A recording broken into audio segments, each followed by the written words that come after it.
Hey Warren and Charlie, I'm Neil Nerona. I'm 13 years old and from San Francisco. I feel like I see you in our living room a lot. My dad is constantly playing these videos of you at these meetings. And he teaches me a lot of lessons about you guys.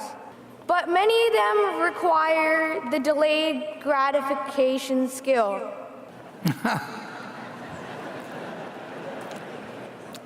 I want to know, is there any way that kids can develop the delayed gratification skill?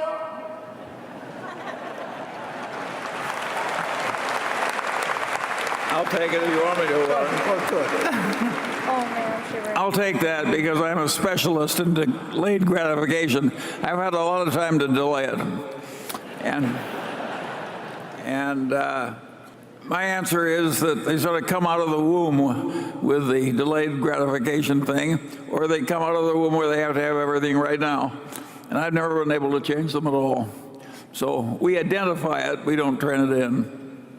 Charlie's had 8 children, so he's become more and more of a believer in nature versus nurture.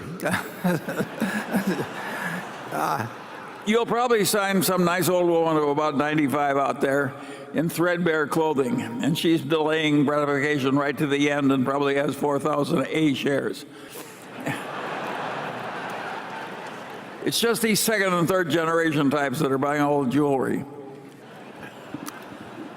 It's interesting, if you think about, we'll take it to a broader point, but if you think of a 30-year government bond paying 3%, and you allow for, as an individual, paying some taxes on the 3% you'll receive, and you'll have the Federal Reserve Board saying that their objective is to have 2% inflation, you'll really see that that delayed gratification, if you own a long government bond, is that you get to go to Disneyland and ride the same number of rides 30 years from now that you would if you did it now. The low interest rates for people who invest in fixed dollar investments really mean that you really aren't going to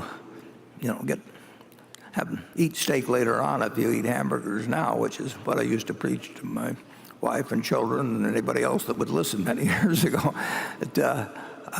So I don't necessarily think that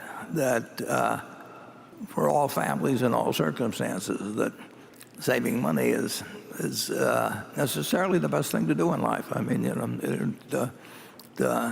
you really tell your kids they can, whatever it may be, they never go to the movies or will never go to Disneyland or something of the sort, because if I save this money 30 years from now, we'll be able to stay a week instead of 2 days. I think there's a lot to be said for doing things that bring you and your family enjoyment rather than trying to save every dime.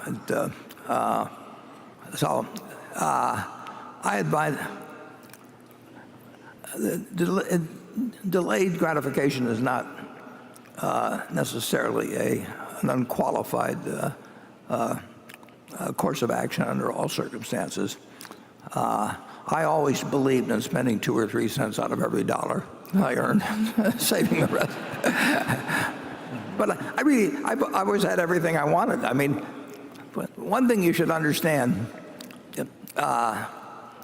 if you aren't happy having $50,000 or $100,000, you're not going to be happy if you have 50 million or 100 million. I mean, a certain amount of money does make you feel, and those feel around you feel better, just in terms of being more secure in some cases. But loads and loads of money. I've probably known as many rich people as just about anybody, and I don't think they're happier because they get super rich. I think they are happier when they don't have to worry about money. But you don't see a correlation between happiness and money beyond a certain place. So don't go overboard on delayed gratification.